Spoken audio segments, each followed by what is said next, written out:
Hey YouTube, welcome back to Heiko's Garage. Today we're not in my garage, we're in my office, sitting at my desk, and we're going to be talking about OBS.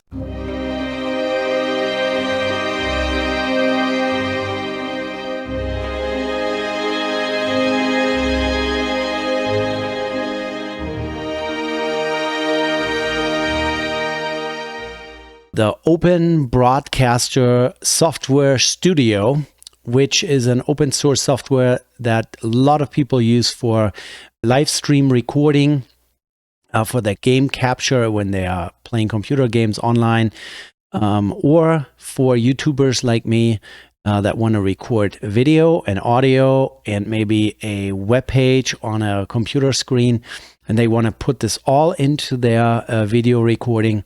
OBS is the right software to use. So I'm going to try to answer a question today that none of the YouTube videos that I watched about this topic have answered. There are great tutorials out there how to use OBS, how to set certain settings in it, and that's all great information. I'm actively working on trying to improve my audio quality while I'm doing, like camera down recording here at my desk, working on a watch or reviewing something. And so I want the audio quality to be as good as I can make it with the tools that I have.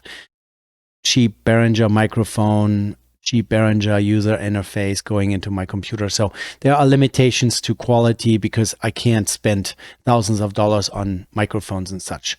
And I don't have a treated video recording studio either. So this is just an open office. There's our dining room over there, dogs walking by, my wife walks by, the HVAC system makes a lot of noise. And I am trying to get the audio quality to the best it can be while I'm sitting here working on stuff. So now what you see here is a recording, a display capture of the OBS software. Probably can't see it because my video is probably recording on top of this window here. So this is OBS Studio 27. Really cool. You can download this. Just Google it, download it. It's free to use. It's a really great software. So we're going to be talking about audio filters that you can apply to your audio recording. Behringer microphone right here. There are a few different ways of how to get to the filter settings.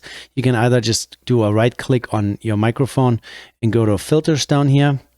You can also go over here in the audio mixer where this little gear is. Click on that and filter, and you're in the filter page. Or if you have your microphone selected as the source here, it will show up in this bar, Behringer microphone properties and filters. And then you click on filters. Suddenly the filter page opens up. Slide this all a little over. Yeah, I go a little larger. There you go. As you can see, I already have a few filters in there. Those filters make my audio recording sound the way you can hear it right now. But we're going to go through and I'll talk about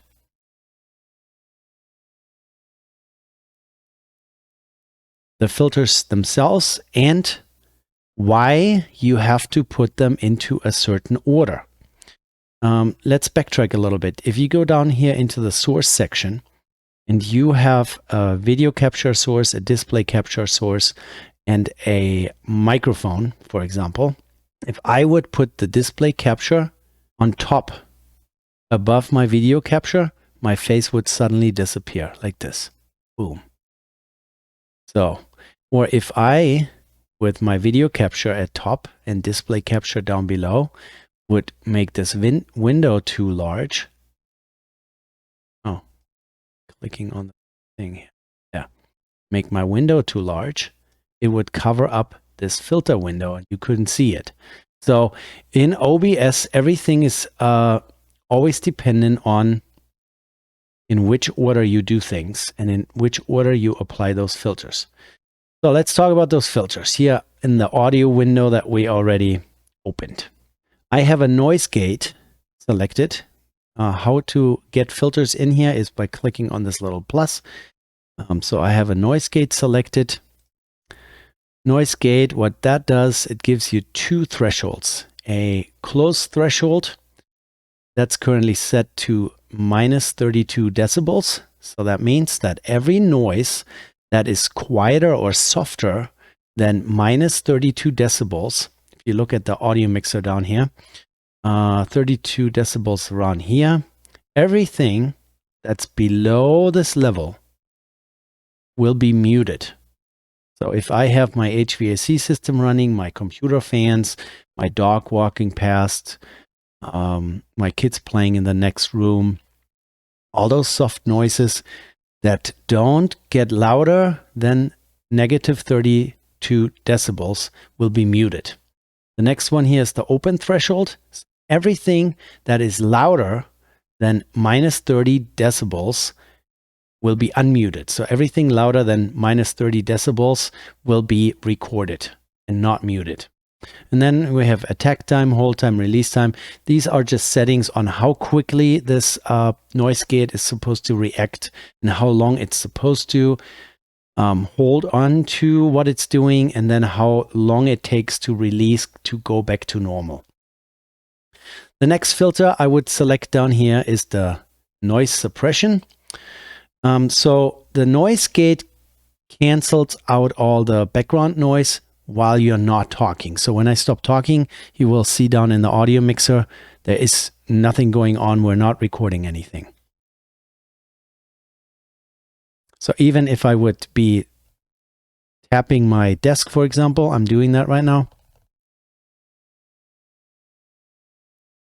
it's not recording it. I will turn off the noise gate real quick. And suddenly you can hear me tap my desk. So just as an example, the noise suppression, the next filter here, is really a piece of software where the computer does all the calculations.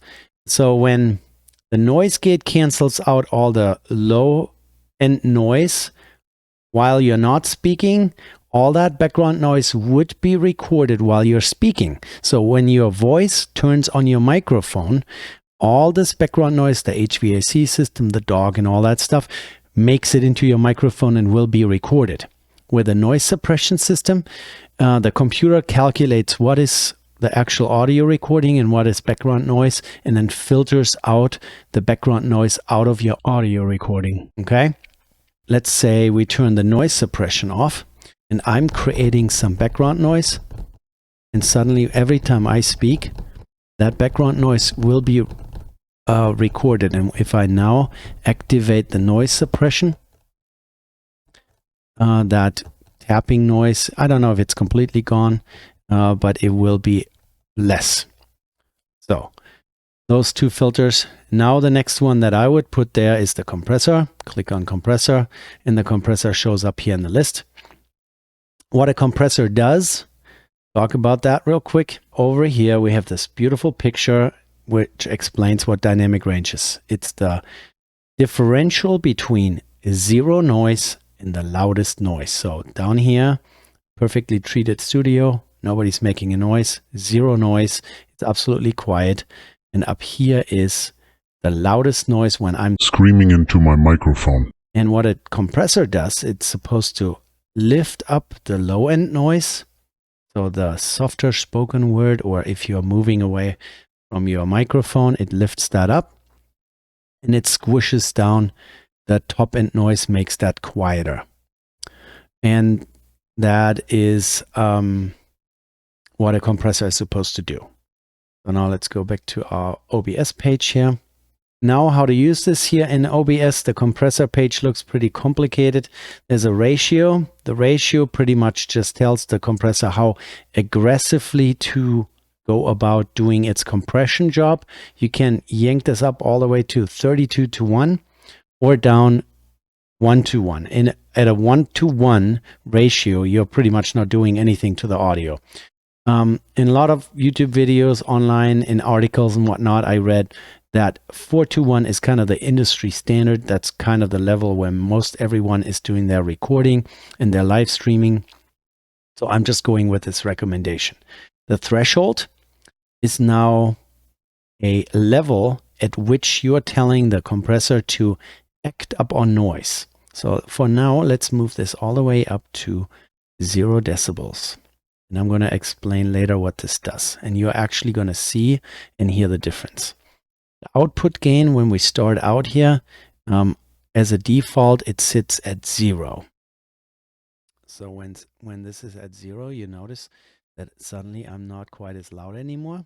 And especially when I speak a little softer, it's really not that loud. So you use this output gain to bring your soft spoken word, your soft voice, into a normal range. So like somewhere here in the negative 10 decibel range, so that it's a volume level that's actually recordable and people can actually understand what you're saying. We did that, but now the problem is that you just raised the volume level of everything that your microphone is picking up. So let's say we wouldn't have any noise gate or noise suppression. All the background noise that my HVAC system, my keyboard typing, my dog barking at the door because he wants to be let in, all that would suddenly be louder. That's why it's important that you have a noise gate and noise suppression as well. And we now will go to the threshold. As I mentioned, this is the level at which the compressor, what noise level the compressor is going to start working. So when you raise your output gain to bring your soft voice up into a normal recording level, your really loud voice, let's turn the limiter off here, your really loud voice would make it peak all the time. It would be going like crazy down here, right?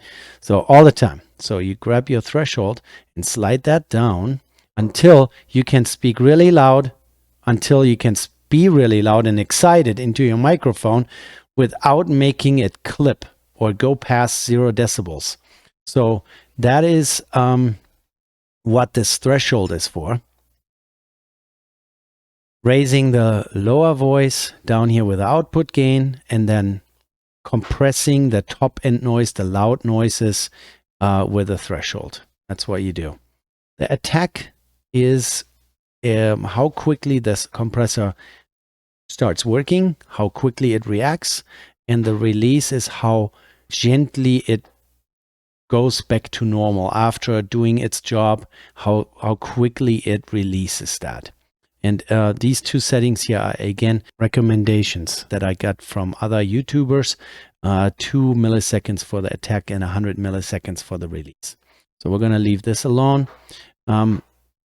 Which output gain, where to put this slider, you have to figure out for your own voice, for your own microphone, for your own setup.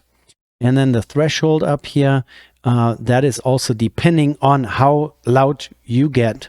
And see, we can still make it clip a little bit. So I can still get this to peak, like how loud, right? Like that. And for those kind of instances where you go really extreme and you throw something on the ground or you're banging on your disc like that, you have to have a limiter. The limiter, again, you would select this down here, and then it shows up here. And here you would set the maximum volume that you will allow the system to record. So I set it to negative 3 decibels, and this is as loud as this will ever record. I could set off a firearm next to it, next to my microphone, or an explosive here in the room. I can also bang on my desk, and we're not going to be peaking anymore. And this is what the limiter does. And now, finally, we're going to answer the question, do I have to put those filters in this window here in the right order, or does it not matter?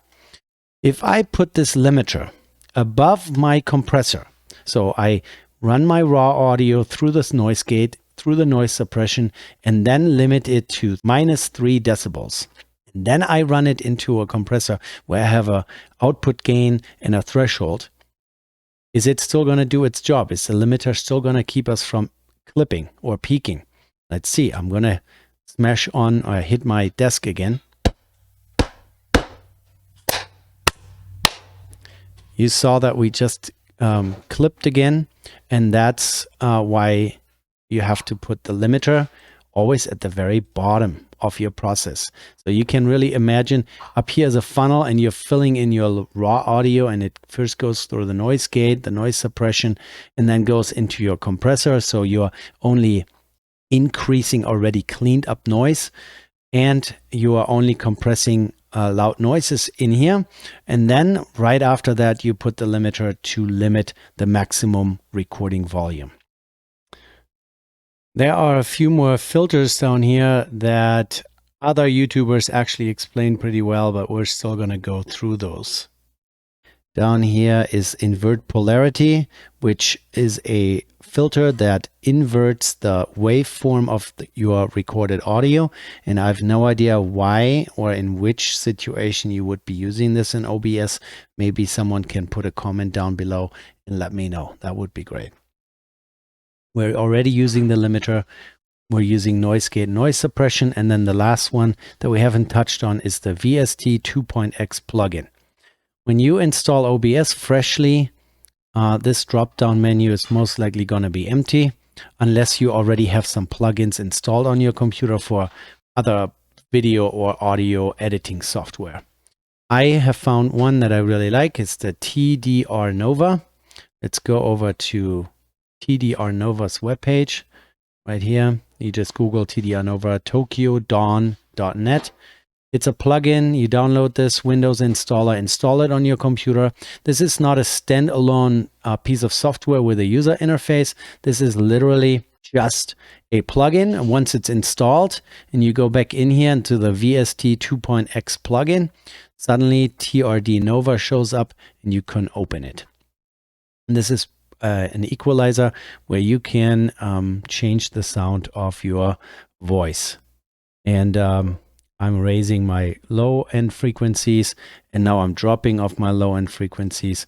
Now I'm raising my high end frequencies, and now I'm dropping that down. They have tons of presets up here that you can play with. There's a de-esser as well. If you have a lot of sibilants in your voice, you can just turn on a de-esser, and you can hear what I'm doing right now. So we're going back to default. It also has a compression function built in where you can set thresholds and all that stuff. It's a very easy to use, very intuitive little plugin that you can install on your PC or even your Mac, I think, and then have it available inside of OBS. So that's all the filters that there are that you can play with. These are the ones that I use for my recordings. Everything is recorded, and then in post-production in DaVinci Resolve, I can do all kinds of equalizers and change the audio volume, so you don't need to really do any more. Oh yeah, the gain function. If you want to have a gain slider to adjust your overall end of the row volume, you can do that. I don't need it. That's why I don't use it.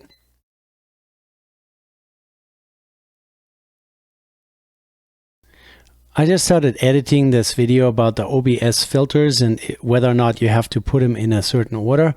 And I realized that I completely forgot to mention one filter.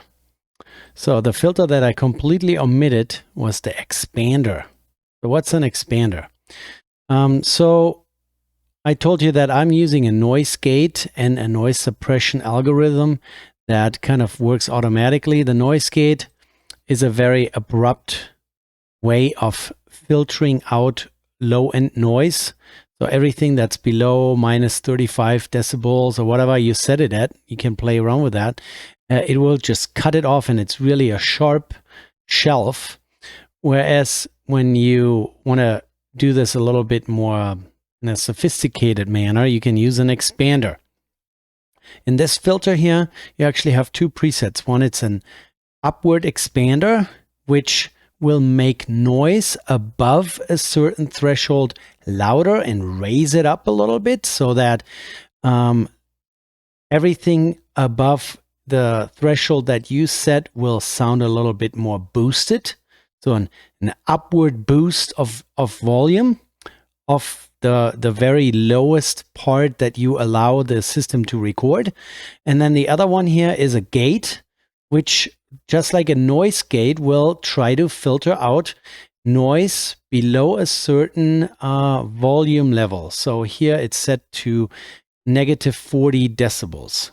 So everything below negative 40 will be filtered out, but it does that in a little bit more gradual way than a noise gate. So here in this case, we could literally have two expanders. We could have the gate instead of the noise gate. We would just use the expander to eliminate noise below 40 decibels. And then we could add another expander. It calls it automatically expander 2. And we would instead use the expander, which is the upward raising of the noise level above the threshold. So the noise that is just a little louder than negative 40 decibels would get a little bit of a push. So detection down here, RMS or peak. So when you select peak, it really goes by the highest peak of noise level for this particular application. So here in this case, the upward expansion, the upward boost. So it reacts quicker to noise level changes and goes by the highest peak. If you use the RMS, that stands for root mean square, it takes the entire value of a waveform. So it measures over a certain time period, and I believe it's 10 milliseconds, what the noise level is. And depending on that measurement, it reacts with this expander, and that makes the entire action of the expander, or in the other case, the gate. You have the same choices, peak and RMS. When you use the RMS, it makes it a little bit smoother. The transitions are a little smoother.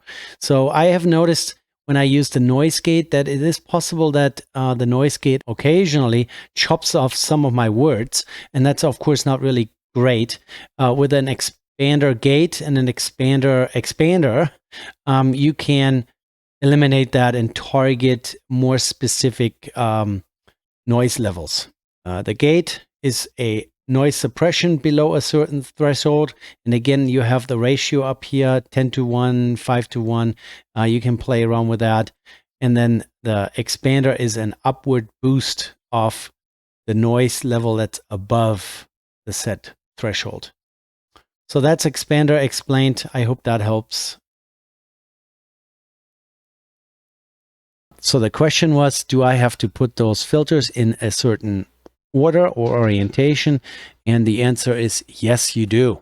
So if you find this helpful, if you like the way I explained these things, you want to see more of those videos, please give me a thumbs up, subscribe to my channel, and I will see you in the next one. Thank you. Bye.